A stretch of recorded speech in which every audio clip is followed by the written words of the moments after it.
We're so angry here in Chicago, which has been a Democratic stronghold for most of its eternity. And so that is why I will be voting Republican for the first time. Republican Senator Tim Scott, I want to jump right in here. Could you hear what Kata Trust was saying? So it's not just in that state, it's also in your home state. I mean, I'll show you that in just a minute, but I just want to get your top line thought on all of it.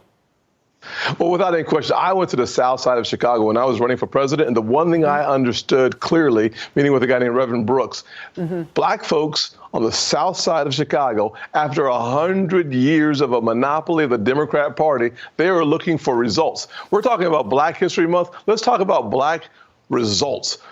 Under President Trump, we were certainly better off. I mean, Harris, you know the numbers, but let me just break them down very quickly. Number one, economically, we had the lowest unemployment rate in the history of our country. But most importantly, the poorest Americans at the bottom grew wages faster than at the top. No matter what the race.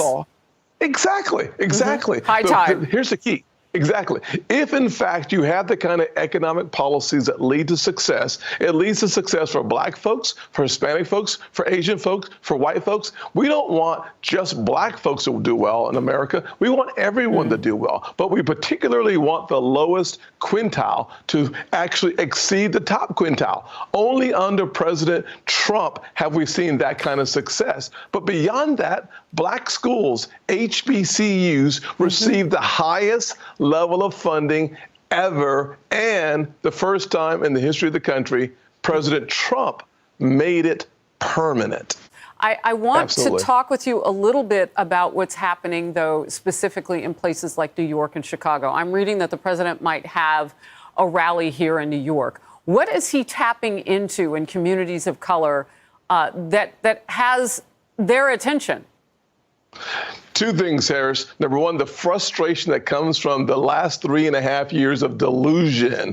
The fact of the matter is that President Biden has been delusional. He has assumed that just because you're black, you're supposed to be voting for Democrats. He actually said, you can't be black if you don't vote for a Democrat. Yes, he did. If you have a problem figuring out whether you're for me or Trump, and you ain't black. That is just insane. These lights are so bright in my eyes that I can't see too many people out there.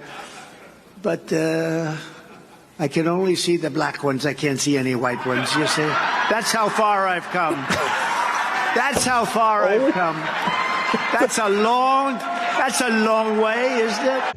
And the other thing that President Trump is tapping into is optimism. The black people are so much on my side now because they see what's happening to me happens to them. The mugshot, we've all seen the mugshot. And you know who embraced it more than anybody else? The black population. It's incredible. You see black people walking around with my mugshot. I'm being indicted for you, the black population.